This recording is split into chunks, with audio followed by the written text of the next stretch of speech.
Please join me in welcoming John Sutzer, who will drive a panel called Adventures in Search.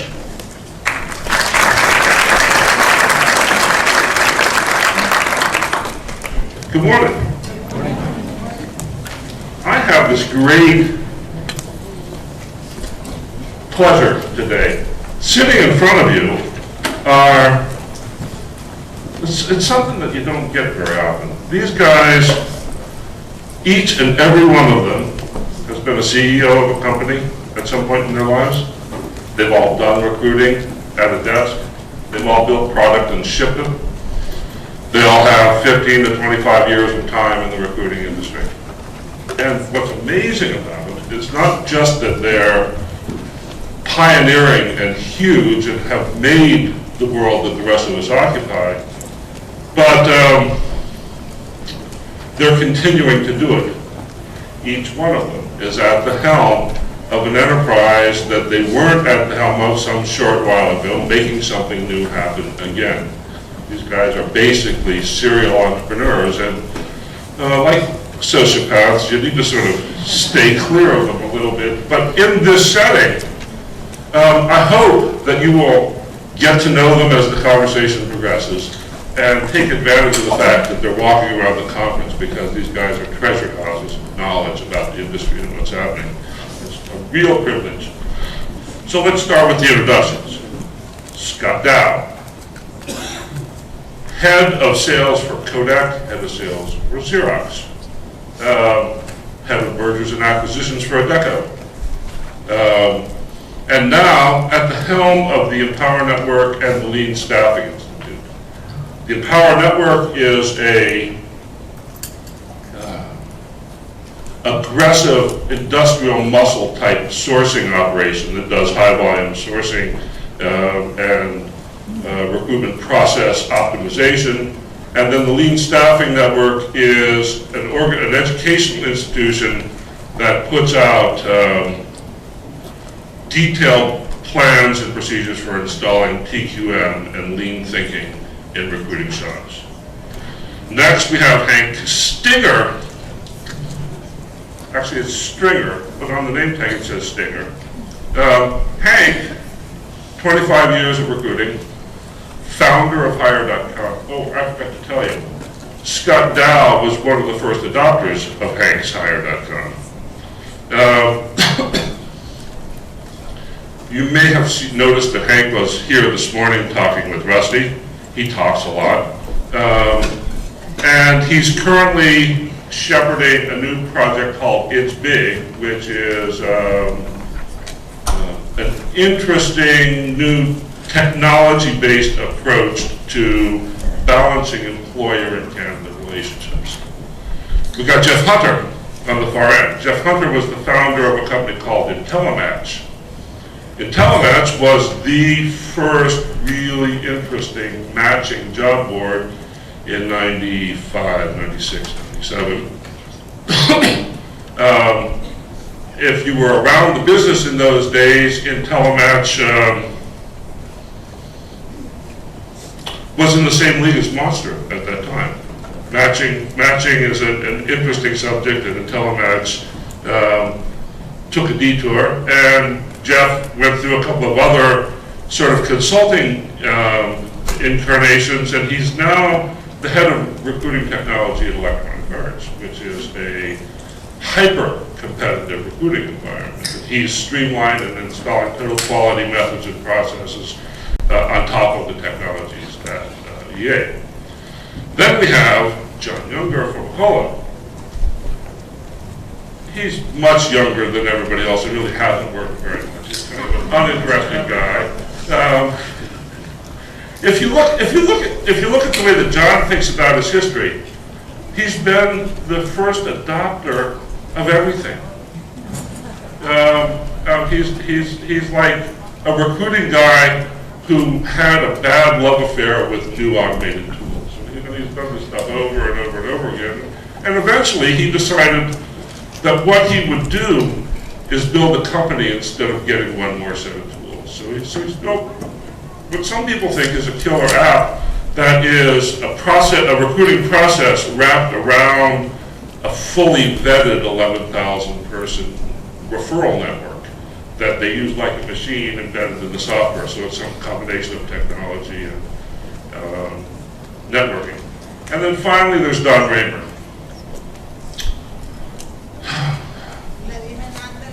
I think Don Raymer might have been stealing corporate phone books out of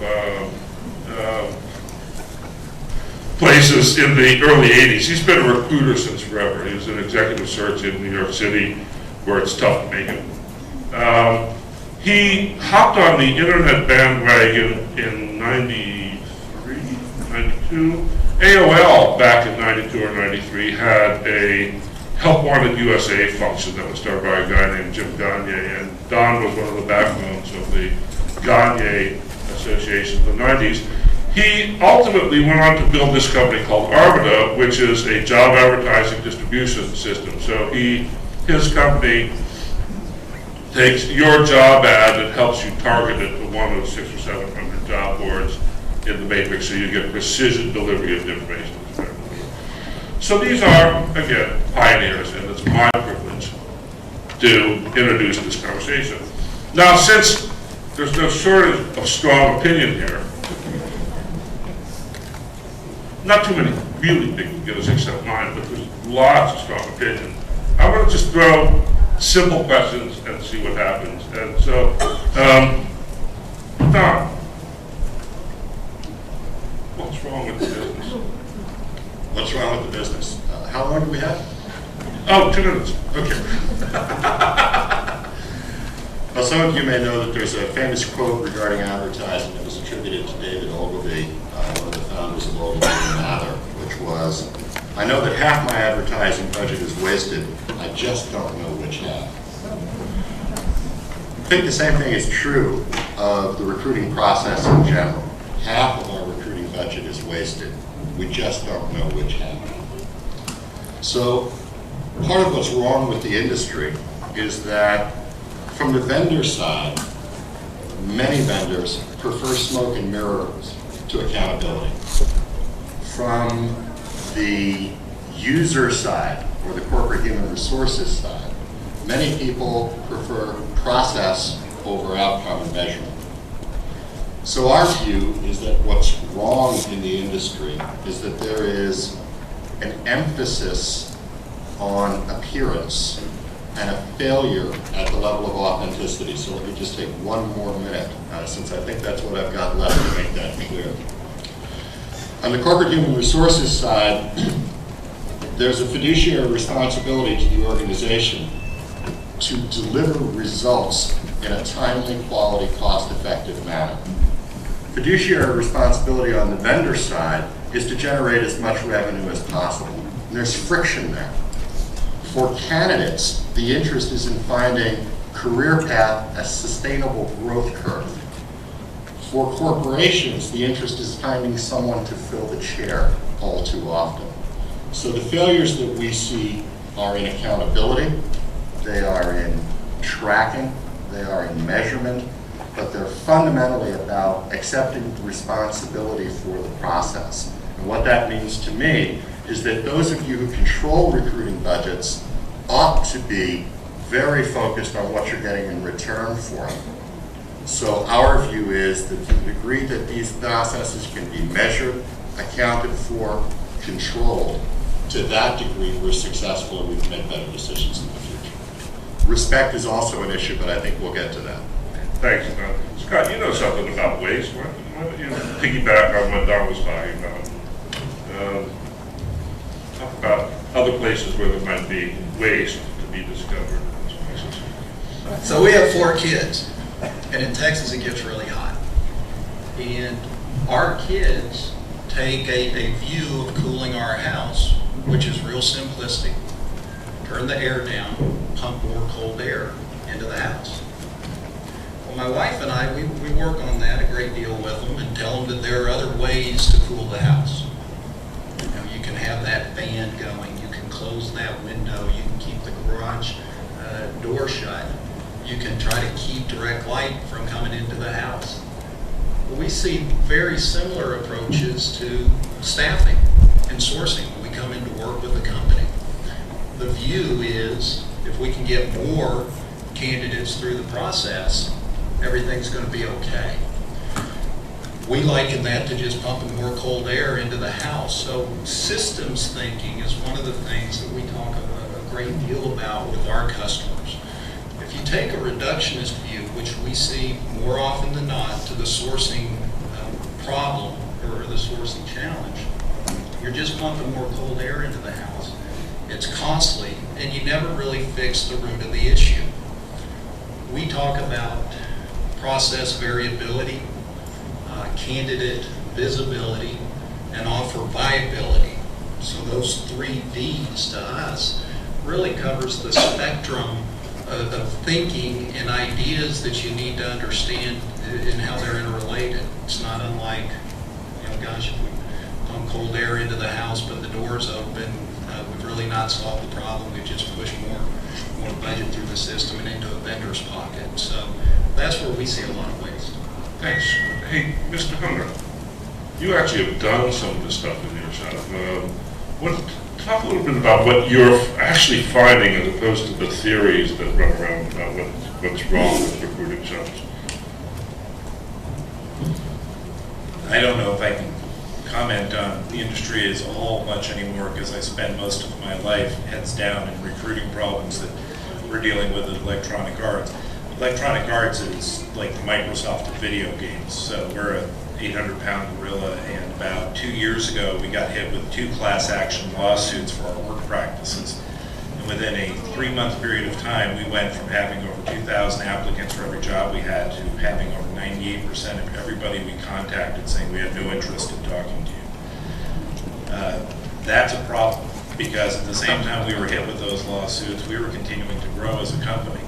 And so when you're confronted with that situation, you have to sit down and think, okay, that fundamentally, what is it about recruiting that needs to change in order for us to succeed in this new environment where nobody wants to talk to us?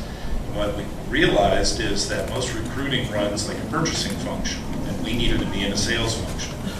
The fundamental assumption around recruiting is that you have one position, you'll have multiple people competing for that position, and it's your job to make sure that you weed all the inappropriate people out so you get the right person at the right time at the cheapest possible price, which is great, but that's a purchasing function. We realized that when nobody wanted to be applying for our jobs, we were in a sales function. At first we started with just a couple of jobs, our higher end software engineering jobs, and then we realized it really affected the entire organization. And when you move from thinking about it as a purchasing function to a sales function, we really had to rework our entire recruiting process, our structures, our systems, technology, strategies, everything from the ground up. And we started, instead of going and hanging out with recruiting folks, we started hanging out with marketing and sales folks and saying, how do you do your job? How do you go out and target the right customers and do your micro-targeting, and how do you get messages in front of them? And for us, when we're selling our Rolls-Royce positions, our top-end positions, that's an 18 to 24-month sales cycle. So for an 18 to 24-month sales cycle, we have to be in almost daily contact with these individuals, providing value to them and convincing them that working for EA makes sense for them, which is a sales marketing job. It's not a purchasing job. So for us, what we've seen is that everything gets adjusted at the point you move from having to purchase talent to trying to sell talent. That's great, thanks. Hank, you're so good, would you just go?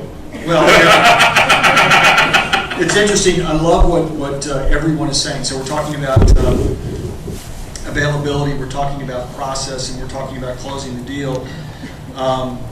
Availability is interesting, and I'll use John's numbers. In contemporary sourcing, many times we'll go to job boards, or we go out there on the market to job boards to bring in candidates that we can then process. And John's numbers are that about only 30% of the employable workforce will actually utilize job boards. Now that 30%, half of them, or 15%, actually don't like the process they're going through and don't go back.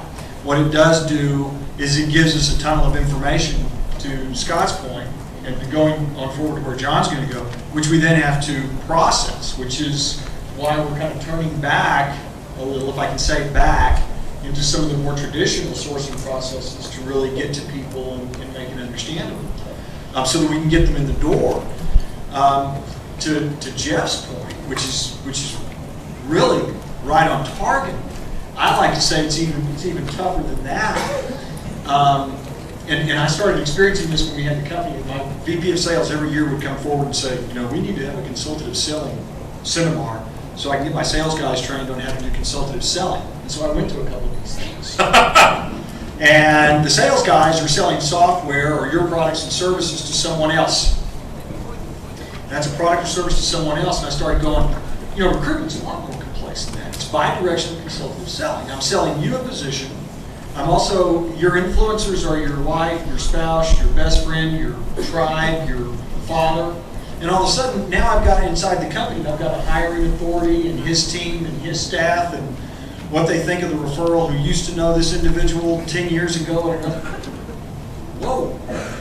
So the skills of the recruiter to get in and understand that complexity and to navigate those waters and to the point of delivering a candidate is not easy.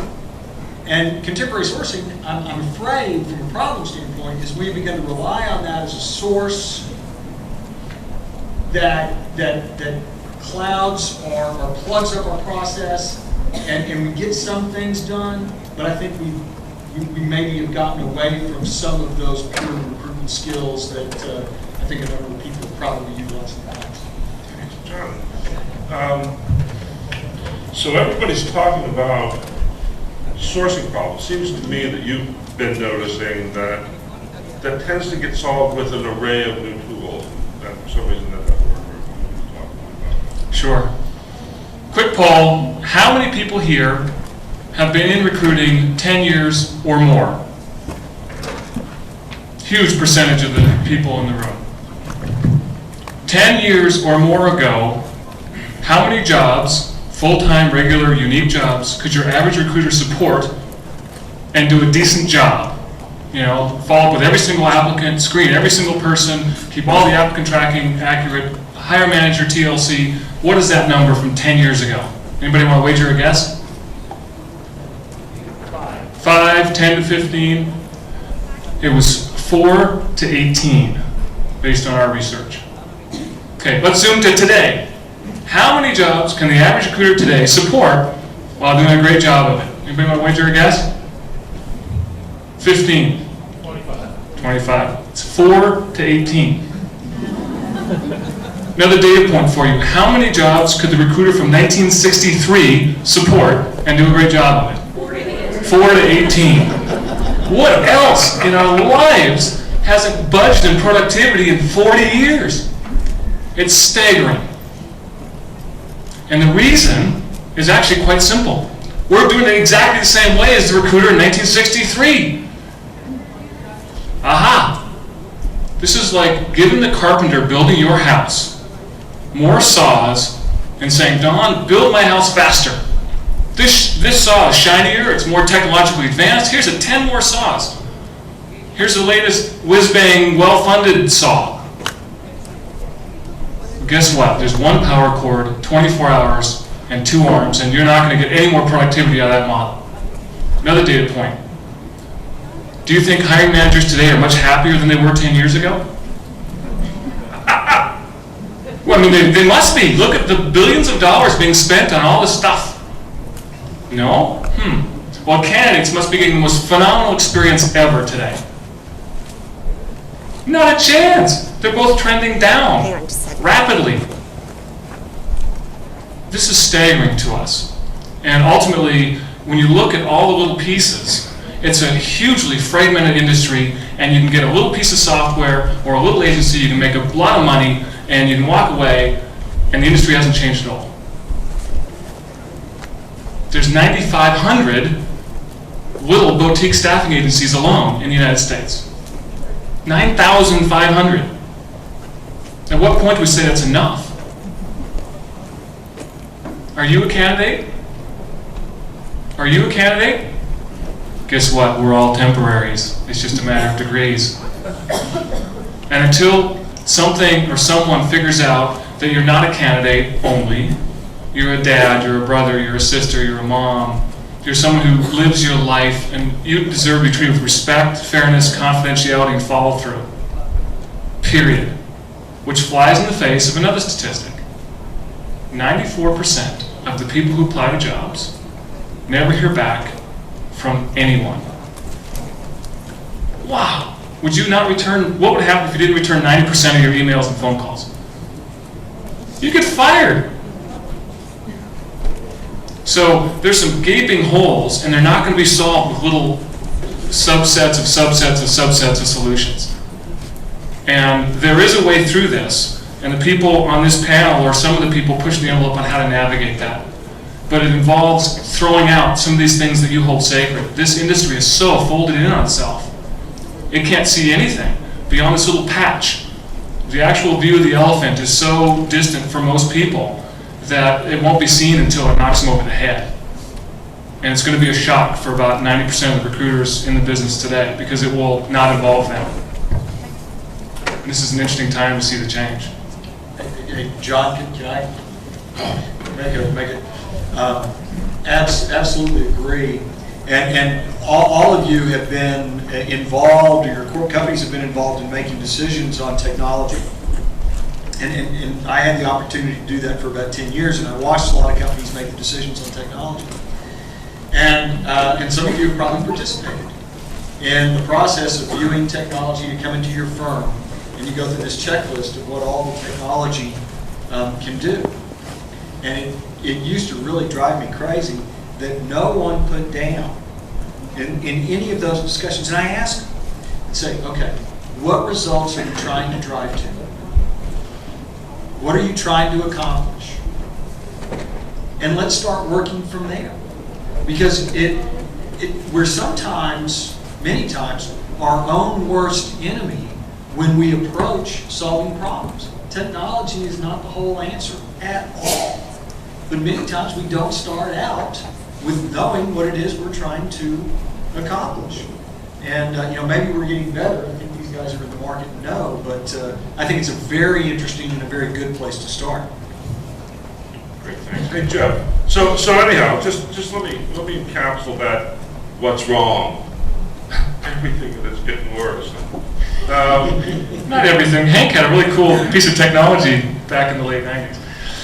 Everything's wrong except Hank. It's not all wrong. What's really, really interesting is these guys are where they are and doing what they do because they understand how to describe the problem.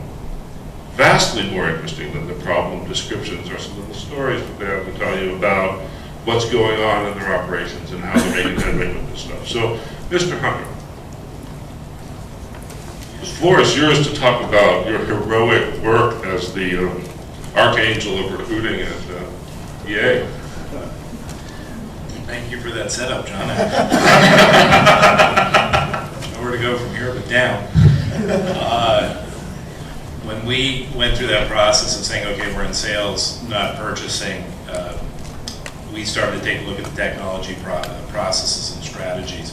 And one of the things we realized is that there was no applicant tracking system on the market that was going to handle what we needed to do.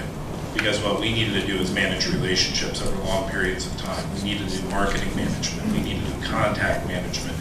We needed to do outbound messaging and trying to figure out what email messages work and what email messages don't. How do I know when this guy's getting the certificate so I call him and send him something at that time? All these problems that recruiters deal with on a daily basis.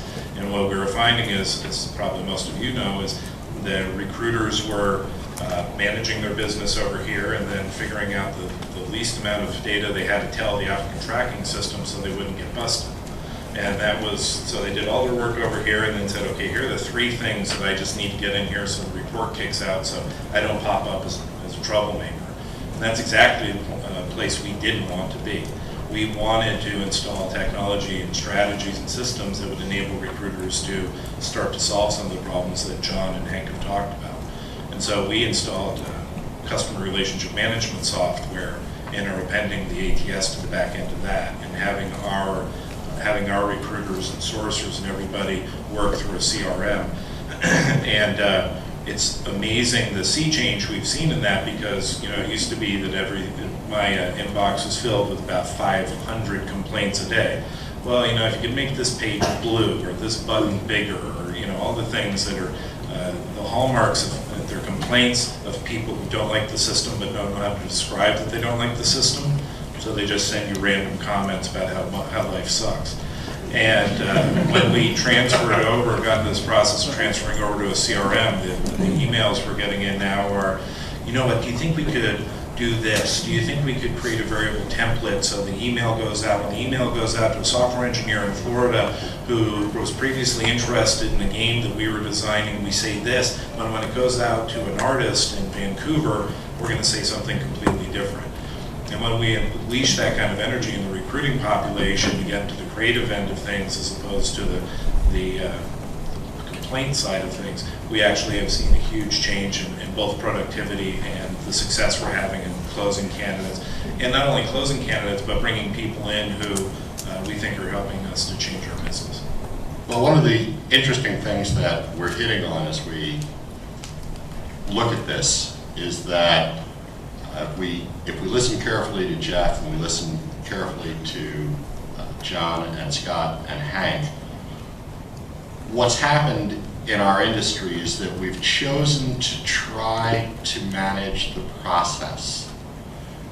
If you take Jeff's notion that the average recruiting function is a purchasing department, then you can understand the way in which the human interaction of developing a recruiting relationship has been reduced to a transaction. It's very important for us, I think, to recognize that. What we're doing is allocating capital in the hopes of getting people. Just let that sink in for a second. We're buying people, and we'll buy it through this vendor, we'll buy them through that vendor, we'll buy them through the other vendor, and we regard it, do we not, as a transaction. If you go back to the last thing that Jeff just said, we're looking for people who change our company. Our company is now engaged in the creative process, in effect, fulfilling its destiny. I'll submit to you that that's transformational, not transactional. And it begins with a different definition and understanding of the process. We people are attracting other people. It's not that the value lies in the expenditure of the money. The real worth of the process is when the values of the individual and the values of the company meet and an agreement is made about the value of the services to be rendered in the environment. So my view is that one of the things recruiters really do is serve as agents of change. And that what each of us has the capacity to do by re-envisioning the process and the work itself is to open this up at a human level that includes notions like dignity, includes notions like reciprocity, fairness, respect, trust, genuineness, compassion. Let's take a moment to look at this. One of the most flattering things that anyone could possibly say to you or to your company is, I'd like to work for you. And as John just said, 94% of the time, if that message is delivered in an unsolicited manner, they're not getting an answer. We are failing to regard them as humans. And that is the crux and the heart of the issue. If we change that, then we're in a position where the technologies can be designed to produce the outcomes that we're looking for. If instead what we're looking to do is shed responsibility, delegate authority, and get away from any possibility of blame when the hiring manager is upset about the outcome, of course, we're going to have broken tools, broken processes. And by the way, I have a quick survey for you. Those who are here, who have been in the recruiting industry for 10 years or more, could you raise your hands again? Okay. Now please keep your hands up. How many of you started in recruiting because you really liked people How many of you still really like it? What I'm saying to you is, we have to get back to the place where we really like people and we're engaging and connecting at the fundamental human level. Then the technology, the job offer, the value, the resource pool, the sourcing techniques, they'll all take care of themselves because we started at the right place. We mean to do the right thing by the people we interact with and by the company we work for. So somebody has to follow that. How about you, John? So how in the world do you take a whole industry of building horses and buggies and get them interested in something like a rocket ship? And the short answer is I haven't figured that one out. That's why we built the Colo from the ground up, because nothing else, you can't do this with just process, with just technology, with just people. I will tell you one thing that we found valuable, and I'll share it with you, to serve as a foundation to all the things we're talking about. You need some guideposts that help decide or help make those decisions to go right or left. So we've come up with 10 universal recruiting best practices. It's bigger than us, it's bigger than you, it's bigger than all of us. And they're nearly impossible to follow in the current construct today. I'll give you a sense of some of those 10. One is, it must be the path of least resistance to the hiring manager or they won't follow it. They're busy people working their lives and their jobs, and that recruiting is, hiring the right person is essential. But the process they don't care about. They just want to see some good people that they can interview and that will make a difference in the company long term. Every job is unique. If it reports to you versus reporting to you, that's a different job. Your personalities are different, the locations are different, the companies are different. You know, to Jeff's point about having someone who is an engineer in Florida versus a design person in Calgary. Those are completely different jobs, and yet we are an industry trying so hard to shove everybody into a template. And I've never met a template. But now that speaks to mass customization. And people will immediately say, no, that won't fit. You can't do that to scale. You can't as a horse in a buggy. You actually can in other ways. Another one is that, and Don alluded to this, people are like light. We're both a particle and a wave. We're both the person who wants this job, living our lives, and we're always changing in openness to new opportunities. The idea of a passive candidate, the idea of the active candidate, they're all the same person. It's just somewhere else on that wave. The key is, again, to reference the things that were mentioned earlier, is how do you build a relationship sufficiently strong with that person that you know when to touch them and how to get referrals. That's the essence of how you build those long-term relationships. And one last one is that you have to keep all of that person's information completely confidential. And we're an industry that just is lousy at that. You know, and there's so much smoke and mirrors and anonymity, and you know, somebody puts their resume out, and next thing you know, 10 years later, it's still out there, even though they took it off a day after they put it there. There's stuff scraping, scratching, and that kind of confidentiality is something I feel very strongly about. And by the way, our network is 500,000, John, not 11,000. We've had 11,000 referrals to date, documented referrals to jobs.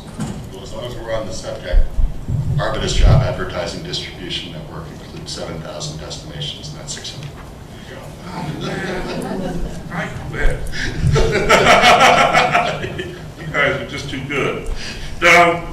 Okay, Mr. Dow. So there's been a lot of talk about things that could be put in place, and my understanding is that a part of what you're doing is teaching companies how to do this for themselves. We'll talk about that. Let me ask a quick question. How many of you work in companies that have rigorous Six Sigma initiatives in place? Let me ask this question. Would you know about it if they were in place? You feel confident that you would? What about lean manufacturing? Any of you support companies or work with companies where lean manufacturing is a key part of the culture and the heritage of the business. What company are you from? Cintas. The view we took on the whole staffing and sourcing issue was that there were answers out there for a lot of these problems, and the answers weren't as complex as we sometimes want to make them to be. We see that candidates are becoming more visible. The tools that are available out there really do create a candidate visibility that's probably better than it's ever been.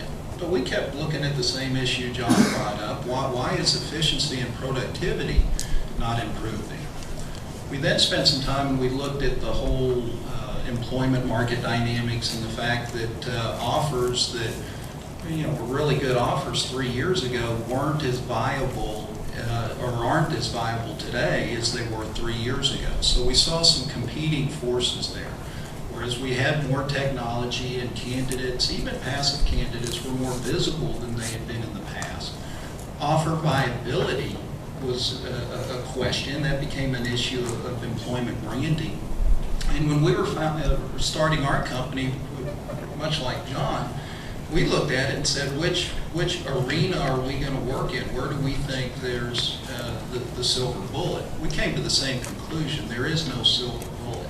It's a people, process, and technology equation, and I think the solution is the sum of that people, process, and technology. But we started to really focus on process variability, because the environments that we walked into, we saw that recruiters typically were left to their own design when it came to working through very common issues. How do you take the very personal wishes, wants, and desires of a hiring manager and convert that into a sourcing strategy? Well, we saw that that was art in the recruiting profession, not science. How do you then decide where you enter the sourcing continuum so that you don't enter it too high using costly tools that when in fact you could solve the opening with a less costly, more efficient tool? Well, what we saw was that was art. And it started to become fuzzy science. There are a lot of really well-respected sourcing gurus out here. Many of you are in the audience right now. But we still saw that as somewhat of a fuzzy science because it wasn't ever connected in any meaningful way from the front, middle, and the back end.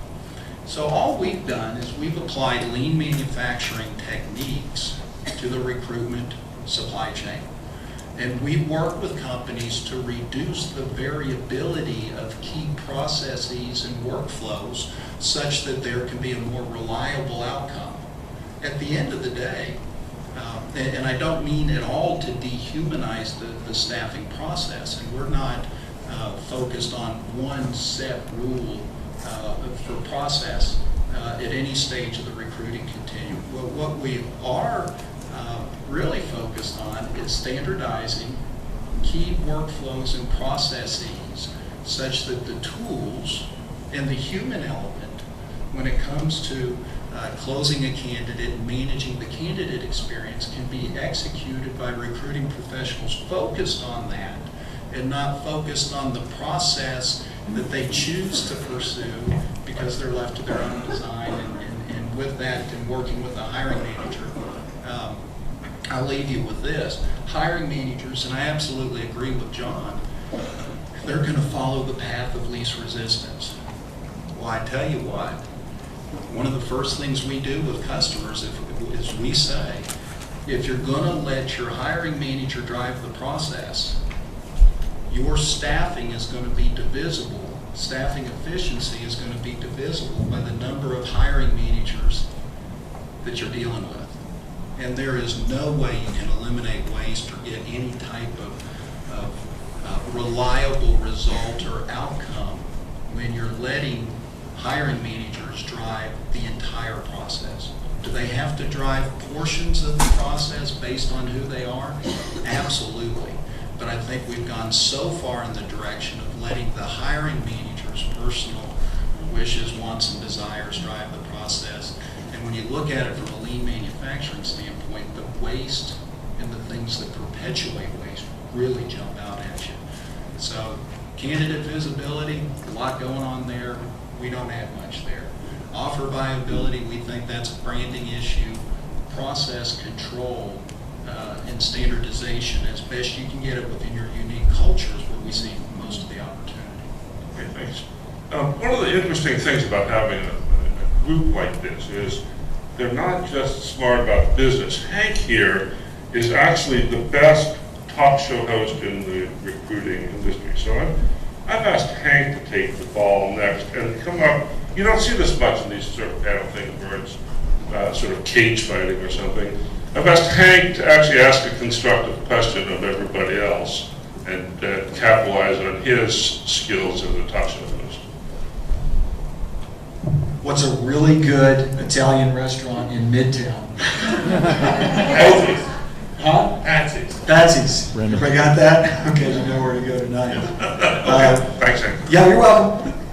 John's putting me in an interesting situation here. What's the question? We've been pretty theoretical, I think, up here and conceptual. I think there's a lot of tidbits in what we're doing, but a lot of people out there are thinking about, okay, how do I go do all this stuff, and what do I do first? And ultimately, as Don talked about money a moment ago, how do I pay for this? And the companies that I have an opportunity to work with and talk to, turning internally and getting investment from executives to go do the things we need to do to attract talent is tough. I see a gentleman right up here going, how do we do that? That's why I use recruiters all the time. And when you go outside and you use recruiters, you spend a little money on that, right? I'm a recruiter. You're a recruiter. They love me. I love hearing it. Yeah, they love hearing this. So how do you turn internally, and Scott, you and Don, and Jeff, you're currently there right now. How do you go increase investment? I was with a major corporation last week, and they told me, in essence, that they really were a bit ashamed of how much money they don't spend and how much they do need to go get talent. And oh, by the way, we're entering, and I wonder if everybody agrees with this. We are at the precipice of a new phase. You agree? And why do we say that? John, we've all been saying it for a long time. Baby boomers, guys like me, we're entering in, we're looking to retire, we're going away. The Gen Y's coming up, like Rusty talked this morning, limited numbers. Let me interrupt you and just see if everybody caught this last week. The new jobs number that the Fed uses to benchmark the interest rate has always been 150,000 new jobs a month. That's what the Fed looked for as health of the jobs. The Fed is now happy with 90 to 110,000 jobs a month because that's all the candidates there are. The flow of candidates into the workspace has dropped by a third in the last 3 years, partly because we're making immigration really hard and partly because there aren't any. Did they factor in that 5 of those jobs are the same job by 5 different agencies? Mm-hmm. Okay, you might write this down, because where I started is what do you do to turn internally to find investment, to make the dollars, to get the dollars, to go do the things, or pay for the resources that you need to go make these things happen. I have been asked. I leave in a week and a half to go speak in Moscow. Moscow is booming. Booming. Rusty said 240,000 college graduates. Booming. In technical areas. Booming. CEO of Lockheed comes out a couple of months ago and says, I need to hire 162,000 technical grads over the next 10 years. We graduate 62,000 a year. Oh, by the way, there's Boeing, Homeland Security, every other company in the world. What are we going to do? And we're all sitting around talking about it. So I guess the question is, do you agree with the numbers that we really are moving into a strange place, a new place that we've never been before? And what would you tell these people to go do internally to help them get the investment to go do the strategic things they need to do to make sure they've got the talent pipeline? To you, Mr. Hunter. He's got all the money he needs. No, that's not true. I wish. The way we approached it is, so we went through, we got these class action lawsuits, we were hit with all of this, everybody's scrambling around saying, okay, we've got a massive problem, we've got to fix it, go do that. And we said, the initial approach we had was, well, we'll take X amount of money. And they said, yeah, that's funny. So, no, you'll do it with the same budget. So what I realized is that, for me personally, coming from an entrepreneurial background, having started companies, that I couldn't rely on the standard bureaucratic hierarchical approach to solving this problem. I couldn't say, you know, from a certain position of power, I'm going to force you to give me money, and then once you give me money, then I'll go do the things I have to do. What I had to do was sell internally also. And I had to get really close to my individual customers and understand what problems were they actually experiencing. EA is very much like a movie studio. It's broken up into multiple studios, and so we have studios all over the world, and each studio is an individual business unit. Each studio competes with each other for business resources. Each one of them has somewhat a unique flavor on the problem they're trying to solve, given their geography, the games they make, the kinds of technical problems they've got. So I had to go in and get to know their business, and as I was watching their business and the problems they had, not the recruiting problems they had, but the overall business problems they had, I was able to say, I can solve that problem for you for 50% cheaper than you're solving it now. If you give me the money, I'll go solve that 50% cheaper than you have now. And by the way, I can prove it to you because I did it over here. And basically it was starting internally, starting my own business. Intrapreneurship was a big word back in the 90s. It was kind of like that. And what we did is we started a small business inside of EA to solve a lot of these sourcing technology and process problems. And we got our initial customer, a very small customer base inside of one of the studios. And now we work with all the studios. We have a chargeback model. We charge them for this. And that's how we grow our business, because they have to pay for it. And we prove to them that our rates are competitive given what other people are doing on the outside.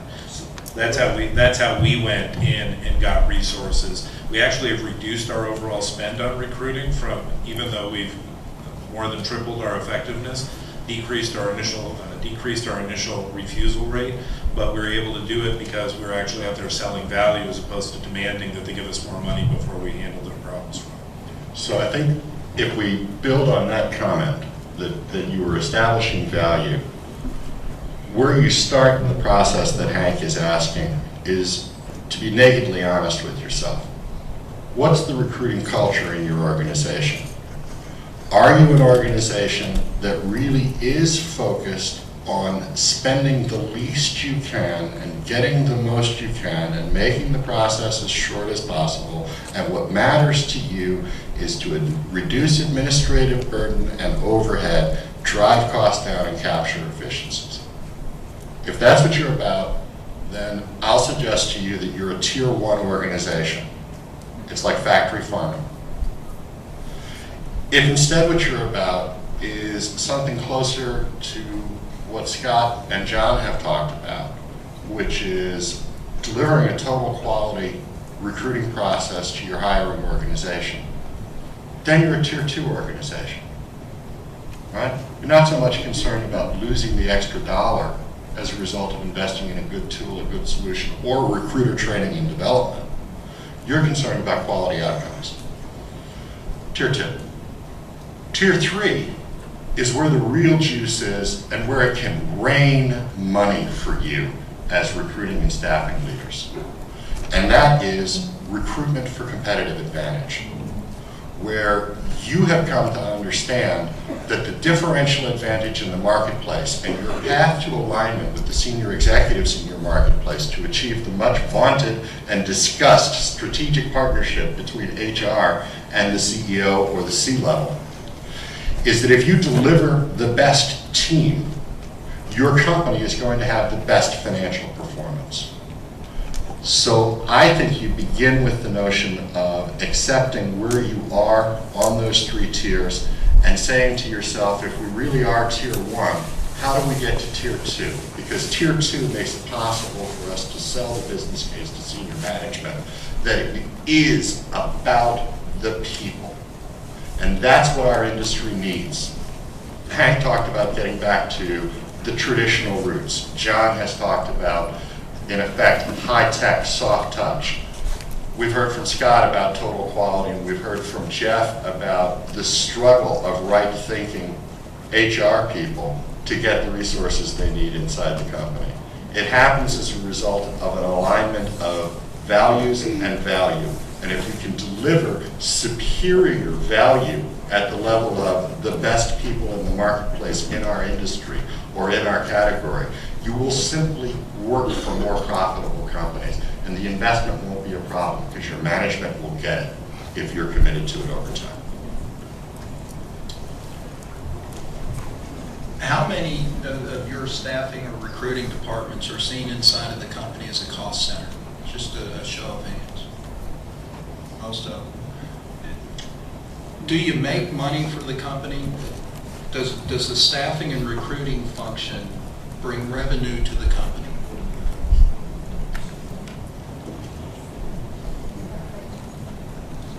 How many, a show of hands, how many of you know what the net operating income per head count in your organization is?